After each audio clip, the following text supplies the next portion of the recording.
ہمارے نبی کا فرمان ہے کہ اگر تم اللہ کی رضا کے لیے جھک جاؤ گے نا تو وہ تمہیں عزت عطا فرمائے گا۔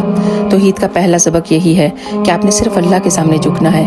ایک آدمی تھا جو حج کے لیے گیا، اس کا عقیدہ اتنا پکا تھا کہ وہاں جا کر صرف یہ کہتا تھا کہ میرا اللہ ایک ہے۔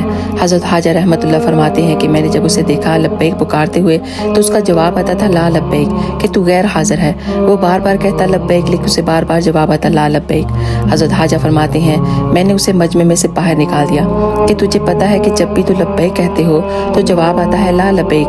آپ نے فرمایا کہ وہ آدمی رو پڑا، کہنے لگا مجھے پتہ ہے، میں 24 سال سے آ رہا ہوں، میں ہر سال آتا ہوں حج کرنے کے لیے، میں ہر سال آ کر یہی کہتا ہوں لبیک، لیکن مجھے جواب آتا ہے لا لبیک۔ میں نے کہا پھر بھی تم ہر سال آ جاتے ہو۔ میدان عرفات میں کھڑے ہو کر اس نے کہا ایک ہی تو رب ہے، یہاں نہ آؤں تو پھر کہاں جاؤں؟